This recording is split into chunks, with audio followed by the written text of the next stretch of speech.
Hello दोस्तों, मैं Lalita Dahiya study IQ IAS Hindi channel पे आप सबका स्वागत है। आज हम बहुत ही महत्वपूर्ण मुद्दे पे बात करेंगे।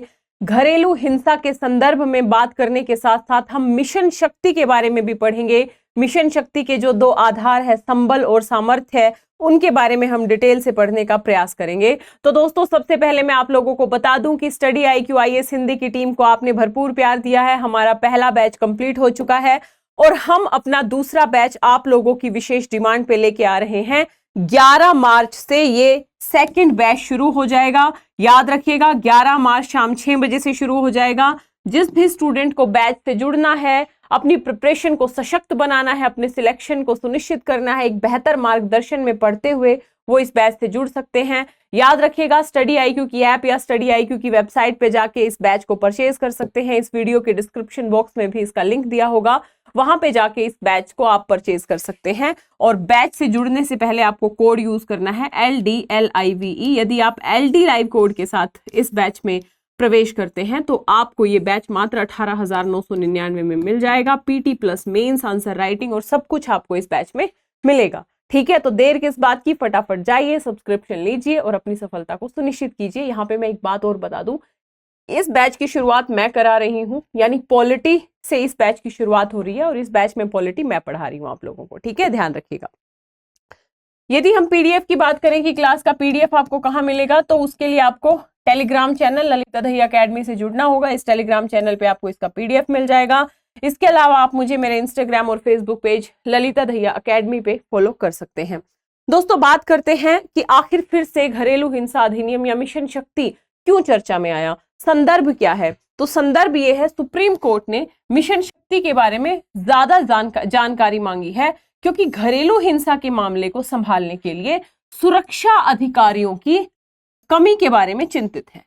यानी ये जो मिशन शक्ति है, इसमें कहीं ना कहीं सुरक्षा अधिकारियों की व्यवस्था की बात की गई थी, लेकिन वर्तमान में देखा जा रहा है कि सुरक्षा अधिकारियों की लगातार कमी हो रही है। तो इस मामले को लेके फिर से जानकारी मांगी है सुप्रीम कोर्ट ने सरकार से मिशन शक्ति के बारे में।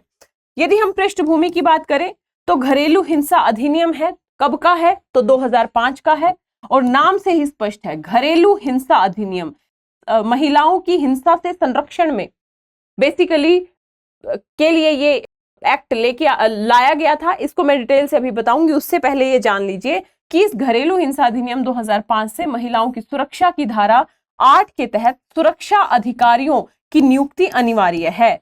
हर जिले में सुरक्षा अधिकारियों की नियुक्ति की जाएगी इस एक्ट के धारा 8 के तहत। इन अधिकारियों की अहम भूमिका क्या होगी, ध्यान रखिएगा। ये जो सुरक्षा अधिकारी होंगे, इनके क्या क्या काम होंगे, एक बार फटाफट देख लेते हैं। एक तो पीड़ितों को शिकायत दर्ज कराने में मदद करेंगे, पुलिस को जानकारी देंगे सुरक्षा अधिकारी, तत्काल सुरक्षा और सहायता प्रदान करने का काम करेंगे। मान लीजिए यदि किसी महिला के साथ कोई अन्याय होता है, हिंसा होती है, तो ऐसे में तत्काल सुरक्षा और सहायता प्रदान करने का काम करते हैं। पीड़ितों को जागरूक करने का काम करते हैं, उनके कानूनी अधिकारों के बारे में बताने का काम करते हैं। ये जो सुरक्षा अधिकारी हैं, अदालती कार्यवाही के माध्यम से उसका समर्थन करते हैं। यदि हम वर्तमान की बात करें तो 801 जिलों में लगभग 4.5 लाख मामले लंबित हैं। घरेलू हिंसा एक्ट के तहत, घरेलू हिंसा अधिनियम के तहत या घरेलू हिंसा के 4.5 लाख से अधिक मामले लंबित हैं।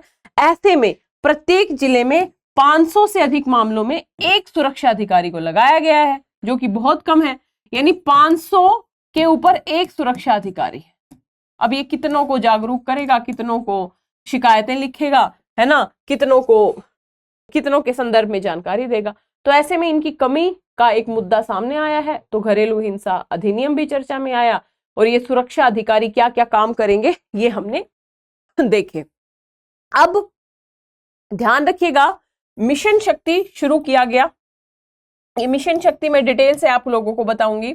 इस मिशन शक्ति के माध्यम से जो पीड़ित हैं, ठीक है, उनको वन स्टॉप सेंटर प्रदान किया जाता है। वन स्टॉप सेंटर का मतलब होता है कि सारी समस्याओं का समाधान एक ही स्थान पर। अभी हम इस पे डिटेल में जाएंगे, लेकिन यह स्पष्ट नहीं है कि कितने सुरक्षा अधिकारियों को नियुक्त करते हैं। यानी मिशन शक्ति में भी वन स्टॉप सेंटर की बात की है। लेकिन ये स्पष्ट नहीं किया गया कि कितने सुरक्षा अधिकारी होने चाहिए, कितने लोगों के ऊपर कितने सुरक्षा अधिकारी होने चाहिए। ये एक चिंता का विषय है। साथ ही सरकार से यह भी पूछा गया है कि क्या मिशन शक्ति घरेलू हिंसा अधिनियम को लागू करने के लिए एक छत्र योजना के तौर पे काम करेगी। ठीक है, अब एक बार बात कर लेते हैं पहले घरेलू हिंसा अधिनियम में महिलाओं के संरक्षण का क्या आधार है, और उसके बाद हम चलेंगे मिशन शक्ति के ऊपर। तो सबसे पहले 2005 में दोस्तों महिलाओं के संरक्षण के लिए ये एक्ट लाया गया था। याद रखिएगा कौन सा मंत्रालय इसको लागू कर रहा है, तो बिल्कुल स्वाभाविक सी बात है, केंद्रीय महिला और बाल विकास मंत्रालय की देखरेख में ये कानून घरेलू हिंसा को रोकने के लिए लाया गया, महिलाओं के संरक्षण के लिए लाया गया। इसमें घरेलू हिंसा को परिभाषित किया गया है, जिसमें यह कहा गया है कि केवल मारपीट ही नहीं, यानी केवल शारीरिक हिंसा ही शामिल नहीं है घरेलू हिंसा में, यानी शारीरिक हिंसा के साथ साथ भावनात्मक हिंसा, मौखिक हिंसा, आप बोल रहे हो, आप व्यंग कस रहे हो, आप टोंट मार रहे हो, वो सब भी इसमें आएगा। यौन हिंसा और मनोवैज्ञानिक दुर्व्यवहार, याद रखिएगा इस परिभाषा को, पीटी में कभी भी पूछ सकता है आप लोगों से। ठीक है, तो घरेलू हिंसा की परिभाषा में शारीरिक हिंसा के साथ साथ भावनात्मक, मौखिक, यौन और मनोवैज्ञानिक दुर्व्यवहार सब शामिल हैं। एक नागरिक कानून है ये, और मुख्य रूप से आपराधिक प्रवर्तन के बजाय सुरक्षा आदेशों के लिए है ये। भाई बेसिकली महिलाओं की सुरक्षा को सुनिश्चित करने के लिए ये एक्ट लाया गया था। ठीक है, डिटेल में कभी अलग से पढ़ेंगे, बहुत डिटेल में हमको जाने की जरूरत भी नहीं होती है। हाँ, मेंस के पॉइंट ऑफ व्यू से हमें कई बार कुछ बिंदुओं को देखना होता है, कितनी सजा होती है, कौन कौन बेसिकली शिकायत कर सकता है, वो सारे मुद्दे अलग से देखने की जरूरत है। अब बात कर लेते हैं मिशन शक्ति के बारे में। ये मिशन शक्ति चर्चा में है दोस्तों, ध्यान रखिएगा। मिशन शक्ति वही महिला बाल विकास मंत्रालय की एकीकृत छतरी योजना है। इसका उद्देश्य 15वें वित्त आयोग की अवधि यानी 2021-22 से लेके 25-26 तक, ध्यान रखना ये काल भी आपको याद रखना है, पीटी के पॉइंट ऑफ व्यू से इंपॉर्टेंट हो जाती है ये योजना। यानी पहली बात तो कौन से मंत्रालय के तहत है, वित्त आयोग की अवधि यानी 21-22 से लेके 25-26 के कार्यकाल तक बेसिकली इसको लागू किया गया है। और क्या क्या करेगी ये, महिला सुरक्षा, संरक्षा और सशक्तिकरण के लिए हस्तक्षेप को मजबूत करता है। इसकी 2 उपयोजनाएं हैं, ध्यान रखिए। समझ में आया कौन सा मंत्रालय, कब से कब तक ये क्या काम करेगा, यानी महिला सुरक्षा का, उनके संरक्षण का और साथ ही उनके सशक्तिकरण का। तीनों बातें हैं, सुरक्षा, संरक्षा और सशक्तिकरण का काम करेगा। इसके तहत 2 उपयोजनाएं आती हैं, ध्यान रखिएगा इस मिशन शक्ति के तहत। पहली उपयोजना का नाम है संबल। ध्यान रखना ये जो संबल योजना है ना, ये महिलाओं की सुरक्षा से रिलेटेड है, यानी महिलाओं के सुरक्षा और उनकी सुरक्षा के हितों के लिए बेसिकली संबल को लागू किया गया है। ये मिशन शक्ति की पहली उपयोजना है। इसमें नारी अदालतों के घटक के साथ 1 स्टॉप सेंटर खोले जाएंगे। 1 स्टॉप सेंटर, महिला हेल्पलाइन, बेटी बचाओ बेटी पढ़ाओ की योजनाएं शामिल हैं। आपको पता है बेटी बचाओ बेटी पढ़ाओ बाल शिक्षा को बढ़ावा देने के लिए, बालिकाओं के जीवन को बेहतर बनाने के लिए ये योजना है। तो ये योजनाएं इस संबल में शामिल हैं। समाज और भीतर वैकल्पिक विवाद, मतलब जो वैकल्पिक विवाद समाधान है या लैंगिक न्याय को बढ़ावा देने और सुविधा प्रदान करने का बेसिकली एक समूह, एक उद्देश्य रखा गया है संबल में। मोटे तौर पे आपको ध्यान रखना है कि संबल एक सुरक्षात्मक आधार तैयार करती है। ये सुरक्षा पे आधारित है महिलाओं की। इसमें 1 स्टॉप सेंटर बनाए गए हैं, हेल्पलाइन नंबर बनाए गए हैं, है ना। तो ये सारे काम इसके तहत किए जाएंगे। दूसरी मिशन शक्ति की उपयोजना है सामर्थ्य। जिस तरीके से संबल में महिलाओं की सुरक्षा के ऊपर बल दिया जा रहा है, उसी तरीके से सामर्थ्य महिलाओं के सशक्तिकरण के लिए बेसिकली डेडिकेटेड है। इसमें बहुत सारी जो योजनाएं हैं उनको शामिल किया गया है, जैसे उज्ज्वला, स्वाधार गृह, कामकाजी महिला छात्रावास की पूर्ववर्ती योजनाओं को संशोधनों के साथ इसमें शामिल किया गया है। यानी महिला सशक्तिकरण के लिए मिशन शक्ति के तहत सामर्थ्य उपयोजना चलाई गई है। इसके तहत जो कामकाजी माताएं हैं उनके बच्चों के लिए क्रैच योजना, प्रधानमंत्री मातृत्व ये वंदना योजना, ऐसी योजनाओं को बेसिकली इस सामर्थ्य में शामिल किया गया है, जो योजनाएं महिलाओं के सशक्तिकरण पे आधारित है। ठीक है, ध्यान रखिएगा। अब एक बार ये हम देख चुके हैं सशक्तिकरण। अब शामिल सेवाएं और गतिविधियां क्या होंगी, आखिर क्या क्या सेवाएं मिलेंगी इन उपयोजनाओं के माध्यम से। सबसे पहली बात तो भाई आपातकालीन और तत्काल सेवाएं दी जाएंगी या अल्पकालीन देखभाल दी जाएगी। जैसे वन स्टॉप सेंटर जो बनाए जा रहे हैं उनके माध्यम से राष्ट्रीय टोल फ्री नंबर है, आप कभी भी फोन कर सकते हैं, 24/7 बेसिकली फोन की सुविधा है, आप अपनी शिकायत दर्ज करा सकते हो, तो टोल फ्री नंबर है। एकीकृत सेवाएं दी जा सकती हैं, जैसे अस्थायी आवास आश्रय दिया जा सकता है, मान लो घर से निकाल दिया पीट के, कहाँ जाओगे, तो अस्थायी आश्रय की सुविधाएं दी जा रही हैं इसके तहत। वन स्टॉप सेंटर के तहत आपको कानूनी सहायता दी जा रही है ना। कानूनी सहायता के साथ साथ मनो सामाजिक परामर्श आपका बेसिकली बहुत जरूरी होता है। परामर्श ऐसी परिस्थिति में जब एक महिला हिंसा की शिकार होती है ना, तो इस वन स्टॉप सेंटर में ये सारे काम कराए जाएंगे। आपको आश्रय दिया जाएगा, आपको कानूनी सहायता दी जाएगी, आपको मनोवैज्ञानिक सामर्थ्य जो परामर्श है वो दिया जाएगा, यदि घायल अवस्था में है तो चिकित्सा सहायता, और साथ ही पुलिस सुविधा और मौजूदा सेवाओं से जोड़ना। यानी वन स्टॉप सेंटर का काम समझ गए आप। जो मिशन शक्ति के तहत वन स्टॉप सेंटर बनाए गए हैं, उनका उद्देश्य क्या होगा, उनका कार्य क्या होगा, यही इनका कार्य होगा। यानी एक तो इसमें कौन कौन सी सेवाएं हैं, आपातकालीन तत्काल सेवाएं जो वन स्टॉप सेंटर के तहत आएंगी।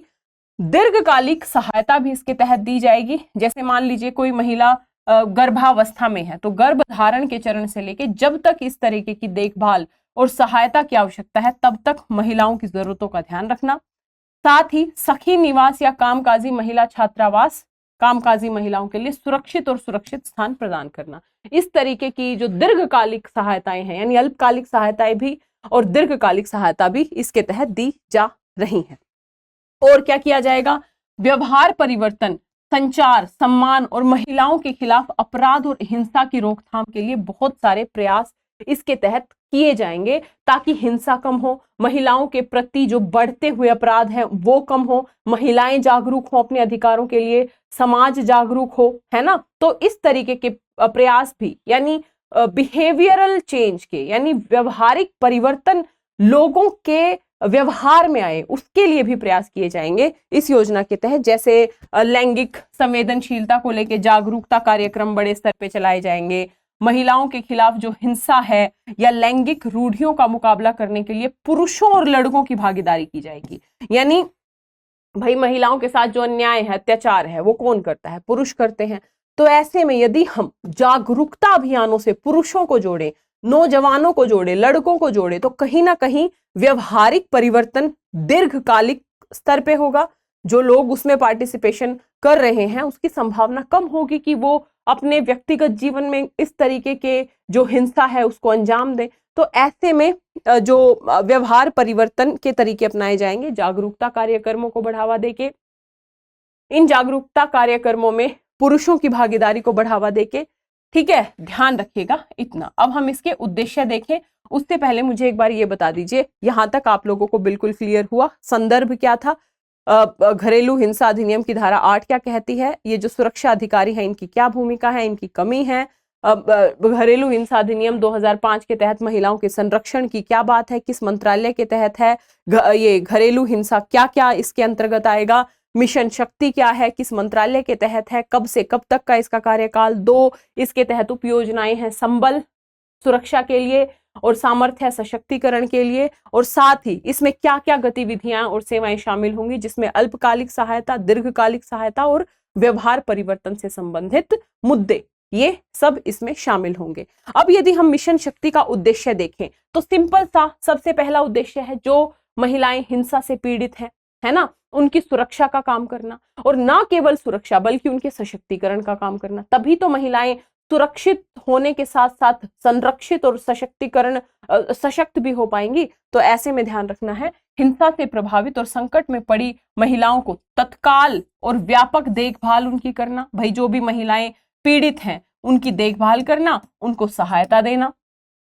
साथ ही हिंसा की शिकार जो महिलाएं हैं, सहायता की आवश्यकता वाली जो महिलाएं हैं, उनका बचाव करना, उनका संरक्षण करना, और पुनर्वास, ये बहुत इंपॉर्टेंट है, पुनर्वास के लिए गुणवत्ता तंत्र स्थापित करना। एक उद्देश्य समझे, मिशन शक्ति का उद्देश्य है ना, महिलाओं की सुरक्षा से संबंधित है। यदि महिलाएं पीड़ित हैं तो उनके पुनर्वास के लिए, उनके संरक्षण के लिए, उनके सशक्तिकरण के लिए इसमें बड़े स्तर पे प्रयास किए जाएंगे। साथ ही महिलाओं की सरकारी सेवाओं तक जो पहुंच है उसमें सुधार करना, कानूनी सहायता देना उनको, है ना, उनको परामर्श सहायताएं देना, तो ये सारे कार्य इसमें किए जाएंगे। ये सब उद्देश्य हैं। इसके साथ ही अलग अलग जो आधार होते हैं महिला हिंसा के, जैसे दहेज के आधार पे, घरेलू हिंसा के आधार पे, कार्यस्थल पर यौन उत्पीड़न जैसी सामाजिक बुराइयों से लड़ने और लैंगिक समानता को बढ़ावा देने के लिए जितनी भी सरकारी योजनाएं हैं और कार्यक्रम हैं, उनके साथ साथ कानूनी प्रावधानों के बारे में लोगों को जागरूक करना, बताना। कई लोगों को, कई महिलाओं को पता ही नहीं होता कि अच्छा हमारी पिटाई हो रही है तो हम इस एक्ट के तहत शिकायत कर सकते हैं, दहेज के आधार पे हमारे साथ अन्याय हो रहा है तो हम इस एक्ट के तहत कार्यवाही कर सकते हैं, पुलिस हमारी मदद करेगी। तो ऐसे में जागरूक करना महिलाओं को बेसिकली। साथ ही जितने भी सहयोगी मंत्रालय हैं, विभाग हैं, उनके साथ सहयोग और महिलाओं की सुरक्षा और सशक्तिकरण के लिए सार्वजनिक निजी भागीदारी के लिए भी सक्षम वातावरण तैयार करना। ठीक है, यानी महिलाओं की सुरक्षा सुनिश्चित होनी चाहिए, उसके लिए सरकारी, उसके लिए निजी, हर प्रकार की भागीदारी को सुनिश्चित करने का उद्देश्य भी इसके तहत आएगा।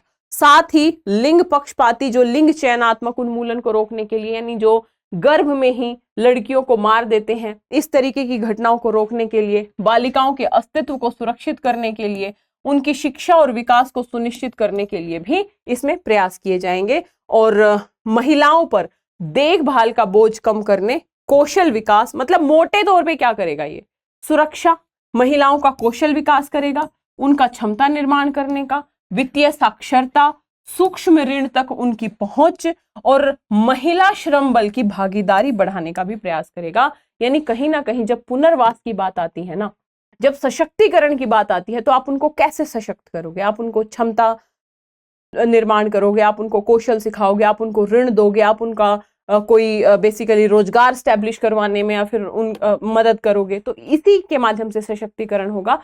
तो मिशन शक्ति में हम बोल सकते हैं ओवरऑल महिलाओं की सुरक्षा, संरक्षा और सशक्तिकरण, ये तीन मूल मंत्र आपको याद रखने हैं। वास्तव में एक महिला सुभेद्य क्यों होती है? एक महिला सुभेद्य इसलिए होती है कि जन्म से पहले से ही विभेद होने शुरू हो जाते हैं।